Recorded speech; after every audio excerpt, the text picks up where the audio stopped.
Om Swastiastu, pemirsa Bali TV, kembali saya Winata menjumpai Anda kali ini dalam Bali Post Talk, dan saya akan membahas tentang bagaimana harga daging babi ya, karena ini menjelang galungan, dan sebelum galungan saja sudah ada terjadi kenaikan harga, dan kemarin ada pernyataan dari BPS juga yang meminta supaya agak mewaspadailah harga babi ini karena bisa memicu inflasi.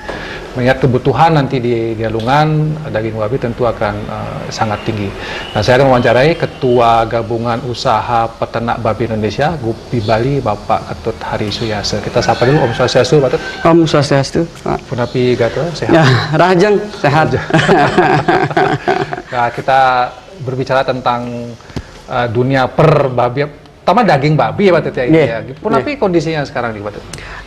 Daging babi saat ini kalau kita melihat dari 6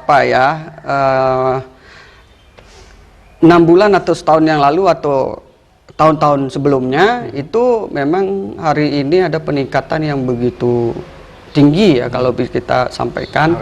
Jadi kisaran untuk daging hidup saat ini 90 sampai 100 ribu per kilonya untuk dagingnya. Kalau untuk babinya itu sekitar 45 sampai 50 ribu di Bali. Tetapi kalau mengacu kepada pasar yang ada di luar Bali, ya kita mengacu kepada Surabaya, Jakarta, yang sebelumnya itu babi kisaran harga babi di tingkat Jakarta dan Bali gitu, kalau kita bandingkan dari tahun-tahun sebelumnya itu tidak lebih dari 5.000, malahan kadang-kadang mereka jauh lebih murah kadang-kadang. Ya, tetapi hari ini kalau kita mengacu kepada Surabaya, Jakarta, harga di Surabaya, Jakarta, maka harga di Bali cukup murah kalau kita ukur dari Surabaya, Jakarta, karena di Surabaya, Jakarta saat ini harga daging babi harga daging babi hidup itu di Jakarta per hari ini di atas 60.000, jadi cukup tinggi, sedangkan di Bali 45 sampai 50. Ada margin yang begitu besar terjadi antara harga di Bali dengan harga di Jakarta atau di Surabaya. Jadi seperti itu kira-kira. Artinya kalau misalnya kalau kita bicara bisnis, artinya secara ekonomi harusnya ada peluang bagi peternak babi di Bali untuk mengekspor, kata itu ya? Iya, mengeluarkan. Karena itu lebih menguntungkan ketimbang ada di Bali gitu ya, betul. Tapi apakah itu dilakukan atau ke peternak di Bali? Kalau kita dari GUPBI ya, yang notabene juga pernah mengirim pada saat wabah, kita pernah mengirim babi ke Jakarta ya, untuk menurunkan populasi terdampak kerugian, untuk meningkatkan nilai jual produksi. Tetapi hari ini kita ya, mohon maaf, kita atau GUPBI mengeluarkan keputusan tidak mengirimkan babi Bali ke Jakarta, walaupun spelling harganya itu sangat tinggi dan itu sangat profit sekali. Kalau kita kirim babi keluar itu sangat profit. Masalahnya adalah itu bahwa di Bali itu sekarang ini babi tersisa itu tidak lebih dari 10%.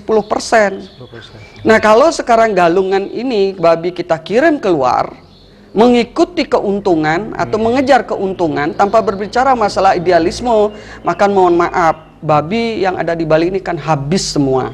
Ya, ini kita yakini dan kita ini kan, karena hari ini ya tiang-tiang sendiri sudah permintaan, sudah penawaran ke kita, satu perusahaan itu minta 14 ton dalam 2 minggu. Bisa bayangin enggak, dia minta babi 14 ton itu dalam 2 minggu, satu perusahaan itu minta ke kita, dan kita belum sepakat untuk itu karena kita bilang saya mau menjaga Bali dulu. Ini harga sudah, mohon maaf, Bali dengan adanya corona, daya beli masyarakat sangat rendah sekali, kemampuan mereka sangat rendah sekali. Nah, kalau kemudian babi kita kirim keluar dan menimbulkan keloncatan harga yang melebihi dari atas 100, ini juga akan menimbulkan masalah juga di masyarakat.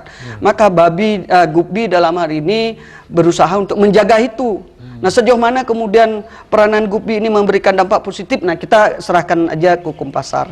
Tetapi ini ada tetapi. Saya mohon deh kepada peternak-peternak besar ya, yang notabene saya lihat ini Pak, mohon maaf, ini saya lihat mereka mengirim juga keluar. Oh, ada ya? Ada Pak. Jadi yang mohon deh untuk peternak besar, gunakan sedikit hati ya. Ini mau galungan, setelah galungan oke lah, Anda mau lepas babi Anda keluar silahkan. Tetapi sebelum galungan ini tolong deh jaga budaya kita. Anda kesini juga cari rezeki, tetapi seyogianya juga Anda melindungi masyarakat adat kita. Nah, itu saya minta kepada Mohon deh kepada pengusaha yang notabene berinvestasi begitu besar di sini, ya untuk mulai memikirkan, jangan selalu berpikir tentang profit oriented. Di sini ada budaya, di sini ada sosial, di sini ada masyarakat yang wajib juga kita lindungi sebagai tempat Anda mencari makan. Dan kira begitu. Karena kalau ini terjadi misalnya babinya dikirim ke luar daerah, itu akan memicu harga yang sangat tinggi, Pak Tete. Bisa jadi, Pak, harga sangat tinggi, kelangkaan. Ini kan masalahnya begini, kalaupun harga tinggi tetapi barang tidak ada, kan kacau urusannya, Pak. Iya kan? Nah, yang takutkan kalaupun harga tinggi tetapi barang masih ada di Bali, masih siap di Bali, maka tidak ada kepanikan di tingkat konsumsi gitu loh. Betul. Iya kan? Nah, yang takutkan jika kemudian peternak besar, ya yang tidak dalam posisi melarang, hanya ingin mengetuk hati mereka untuk bertahan sampai galungan Niki Mantan gitu. Setelah galungan mau dilepas silahkan, tetapi sebelum galungan tolong deh jaga, karena ini ada budaya yang juga kita jaga gitu loh. Nah, ini yang kita harapkan. Jadi biar tidak nanti ada kelangkaan babi terjadi di Bali yang sudah notabene memang sudah langka. Jangan dibikin tambah langka lagi seperti itu. Baik, Pak, sekarang tadi Pak cerita berapa kira-kira populasi babi Bali yang tersisa hari ini kalau pasca wabah, Pak ya, data yang kita dapat ya dari kita random ya dari 3 kabupaten itu populasi turun sampai 90%. Artinya masih tersisa 10%. Nah, kalau 10% ini kemudian ini diperlakukan tidak bijak dalam hal ini berkaitan dengan upacara atau persiapan untuk galungan, yang kira akan terjadi masalah di kemudian hari gitu loh. Nah, maka yang harap pemerintah ya, perusahaan besar yang notabene sekarang ini masih memiliki babi, ya mohon deh ditunda dulu keinginan mencari profitnya. Kita terkonsentrasi sementara ini untuk berbicara tentang sosialnya, tentang kesiapan kita menyambut hari raya besar ini. Jadi seperti itu. Sangat ini juga ya, kalau misalnya sampai hari raya Galungan, babinya daging babinya nggak ada. Tidak ada, nah masalah. Karena itu ada ancaman seperti itu kalau misalnya tergiur untuk mengirim daging babi keluar daerah. Kalau ada prediksi tidak, kira-kira harga daging babi nanti pas Galungan ini gimana, Pak? Sekarang kan sampai 90.000 ya per kilo. Ya, tiang harap tidak lebih untuk daging, ya tidak lebih dari 100.000. Ya, Tiang berharap. Tiang selaku pimpinan organisasi yang menaungi seluruh stakeholder peternakan babi, itu sebenarnya merasa diri tidak nyaman dengan harga sebanyak ini. Gitu hal ini ya, betul ya. Tidak nyaman karena begini, agar masyarakat juga bisa pahami bahwa yang menikmati profit hari ini hanya 10%. Dari jumlah peternak yang ada hanya 10%. Jadi mayoritas peternak Bali itu tidak menikmati apapun karena mereka saat ini tidak punya babi. Karena mereka terdampak wabah dan belum bisa memulihkan kondisinya. Jadi kemudian jangan diartikan bahwa dengan adanya naikkan harga ini secara umum masyarakat Bali atau peternak umum yang ada di Bali ini mendapatkan profit, enggak. Gitu loh. Nah, yang sekarang ini mendapatkan profit hanya segelintir. Jadi hanya segelintir peternak yang tersisa ya, atau bernasib baik peternaknya yang belum diserang gitu ya. Nah, ini saya kira susah untuk kita kalau berdebat masalah bisa enggak kita turunkan harga. Seperti saya sampaikan tadi, di luar Bali harga sangat baik, malahan sangat tinggi. Ya. Kalau diukur dengan di luar Bali masih lebih murah. Tetapi kalau diukur di Bali dari sejarah ini sangat tinggi, dilema. Semua dalam posisi tidak normal. Nah, dalam ketidaknormalan ini maka harapan Tiang menjelang Galungan ini jangan sampai kemudian ketidaknormalan yang terjadi di harga ini bertambah tidak normal lagi dengan kelangkaan babi. Nah, ini yang Tiang harap. Maka tadi Tiang bilang mengetuk hati peternak yang notabene masih bisa bertahan. Peternak-peternak besar agar mulai berpikir tidak saja mengejar ekonomisnya atau mengejar profitnya, keuntungannya, tetapi juga memikirkan masalah dampak sosial yang akan ditimbulkan bila babi tidak ada di Bali.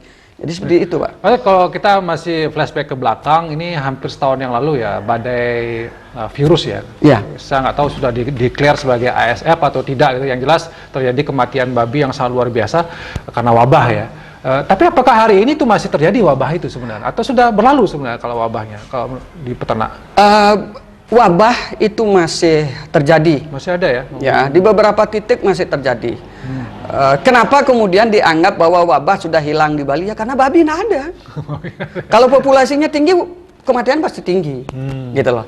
Karena jangan lupa juga masyarakat ternak kita, yang terutama masyarakat ternak tradisional dan menengah ke bawah, itu banyak sekali abai terhadap biosecurity.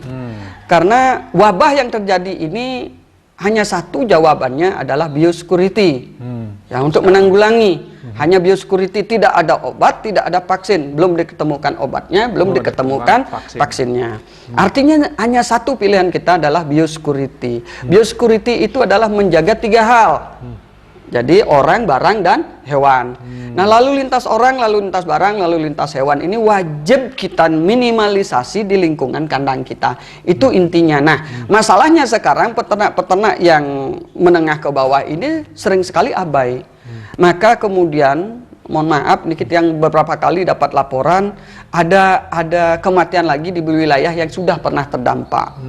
Ya, kalau kita cek ternyata mereka sangat tidak siap sebenarnya beternak. Gitu. Jadi kita mohon kepada peternak juga yang mau mencoba untuk berusaha lagi atau beternak lagi agar kita tidak menemukan kerugian, ya tiang mohon diterapkan biosecurity secara ketat. Karena wabah ini belum ya? Belum. Sudah setahun? Berarti pemerintah belum melakukan apa-apa dong berarti kalau menurut Pak untuk menangani wabah babi ini?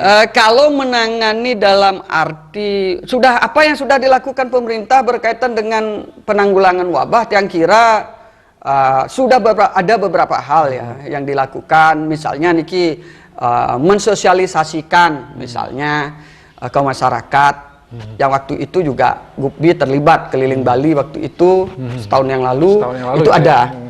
Tetapi kalau yang lebih mengkhusus lagi, misalnya ya, mengkhusus lagi atau melibatkan seperti sering yang bilang, libatkan desa adat di dalam menanggulangi wabah. Belum ada ya? Nah, kalau di corona dilakukan, tetapi kalau di wabah yang ada di babi ini tidak dilakukan gitu ya. Nah, ini yang lihat ada ketidakseriusan atau begini, ada ketidakpersamaan persepsi dan misi antara apa yang kita inginkan di peternak dengan apa yang dipikirkan oleh pemerintah. Mungkin di itu. Makanya yang sebenarnya ingin duduk berkomunikasi, bersinergi, terutama kepada Bapak Gubernur.